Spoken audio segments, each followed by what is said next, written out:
حضرت عیسیٰ علیہ السلام کے نانا کا نام حضرت عمران تھا۔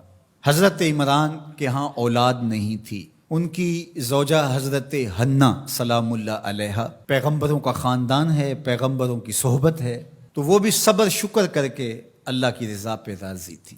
گھر کے صحن کے اندر دوپہر کے وقت چارپائی بچھائے ایک درخت کے نیچے قیلولہ کرنے لگی تو ایک منظر دیکھا کہ درخت پر ایک چڑیا نے گھونسلہ ڈالا ہوا تھا اور اس نے بچے دیے ہوئے تھے۔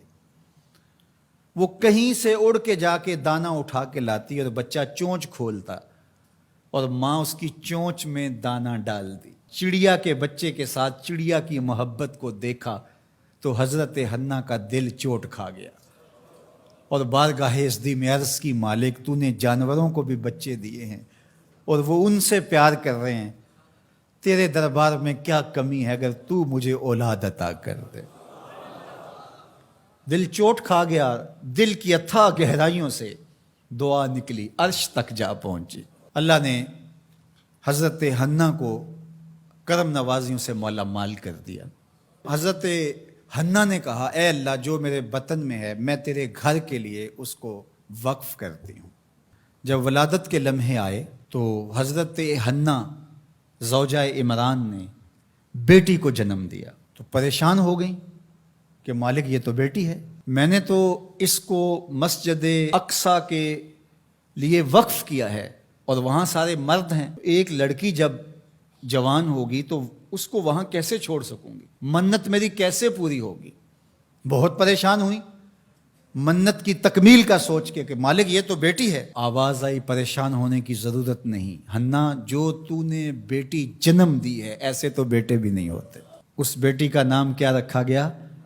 مریم سلام اللہ علیہا۔ بیٹی جوان ہو گئی تو منت یاد آئی کہ اب اس کو بیت المقدس میں ہم نے وقف کرنا ہے۔ پریشانی ہوئی کہ اب 300 حجرے ہیں جن میں مرد ہی مرد ہیں، ایک تنہا عورت کیسے وہاں رہے گی؟ تو یہ سوچا کہ کوئی بوڑھا بزرگ ہو جس کی کفالت میں ان کو دیا جائے تو وہ ان کی دیکھ بھال کرے، ضروریات کو پورا کرے۔ تو بہت سارے لوگ اس سعادت کے لیے تیار ہو گئے۔ پھر قرعہ ڈالا گیا، قرعہ فال نکلا حضرت زکریا علیہ السلام کے نام۔ اللہ کے جلیل القدر پیغمبر اور رشتے میں خالو بھی لگتے تھے، کہا یہ سعادت میرے ذمہ رہی، اور چونکہ ان کے ہاں بھی اولاد نہیں تھی انہیں کہا ٹھیک ہے ہم اسے بیٹی بنا کے اس کا خیال رکھیں گے۔ حضرت زکریا علیہ السلام نے ایک حجرہ مختص کیا حضرت مریم کے لیے اور ان کی ضروریات کو پورا کرتے، کھانا دیتے۔ جب کہیں جانا ہوتا تو حجرے کو باہر سے تالا لگا کے چلے جاتے، افطار کے وقت یا رات کو گئے ہیں تو سحری کے وقت پھر آ جاتے۔ ایک دن حضرت زکریا علیہ السلام تالا لگا کے کہیں گئے کام، واپس آتے ہوئے دیر ہو گئی اور افطار کے لمحے گزر گئے، بہت پریشان ہوئے تو خیر سامان لے کے تیزی سے پہنچے اور آ کے دروازہ کھولا، وجد عندہا رزقا، تو دیکھا بے موسم پھل پڑے ہوئے ہیں۔ حیرت تو یہ تھی کہ پھل ہیں، دروازہ مقفل ہے، باہر سے کوئی اندر نہیں جا سکتا، اندر سے کوئی باہر نہیں آ سکتا، پھل کیسے آئے؟ پہلی حیرت تو یہ، پھر پھل بھی بے موسم ہے۔ قال یا مریم ان لک ھذا، اے مریم یہ کہاں سے آئے؟ قالت ھو من عند اللہ، کہا یہ میرے اللہ کی طرف سے آئے، یہ مجھے میرے رب نے دیے ہیں۔ ان اللہ یرزق من یشاء بغیر حساب، وہ جس کو چاہتا ہے بغیر حساب کے عطا کرتا ہے، اس کے لیے کوئی مشکل نہیں ہے۔ جو ماں کے پیٹ میں بچے کو رزق دیتا ہے، انڈے میں چوزے کو رزق دیتا ہے، وہ حجرہ مریم میں مریم کو رزق نہیں دے سکتا؟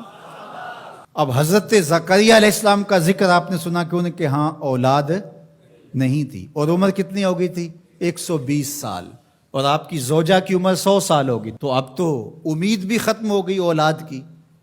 لیکن جب بے موسم پھل دیکھے نا تو اندر چھپی ہوئی امید کی موہوم سی جو چنگاری تھی وہ بھڑک اٹھی، اور حضرت زکریا نے ہاتھ پھیلا لیے، ہنالک دعا زکریا رب، مالک جب تو مریم کو بے موسم پھل دے سکتا ہے، میرے شجر عمر پر اولاد کے آنے کا موسم بیت گیا ہے، لیکن مالک کیا تو مجھے بے موسمی اولاد نہیں دے سکتا؟ حضرت زکریہ وہیں کھڑے ہو کے دعا مانگنے لگے. معلوم ہوا جہاں رحمتیں اترتی دکھائی دیں وہاں دعا مانگی جاتی. ہم جب اللہ والوں کی قربت میں جا کے اللہ سے دعا مانگتے ہیں تو کچھ لوگ معترض ہوتے ہیں کہ اللہ تو ہر جگہ موجود ہے، یہاں کیوں مانگ رہے ہو؟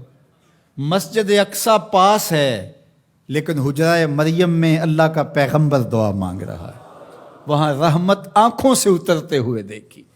ان رحمت اللہ قریب من المحسنین، اللہ قرآن میں فرماتا ہے میری رحمت محسنین نیکوکاروں کے نیڑے ہوتی ہے. اس لیے ہم اللہ والوں کے قریب جا کے اللہ سے مانگتے ہیں، مالک تیری رحمتیں یہاں برس رہی. ہنالک دعا زکریا ربہ، وہیں کھڑے ہو کے دعا مانگنا شروع کر دی، اللہ مجھے ستھری اولاد عطا کر دے.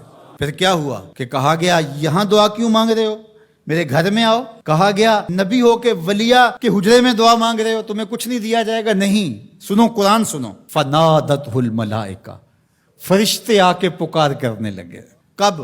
وَهُوَ قَائِمٌ يُصَلِّي فِي الْمِحْرَابِ، وہ حجرے میں کھڑے ابھی دعائیں مانگ ہی رہے تھے. فرشتوں نے آ کے ندا دی، کیا؟ ان اللہ یبشرک بیحییٰ، اے زکریا تمہیں مبارک ہو، ہم تمہیں یحییٰ عطا فرمائیں گے.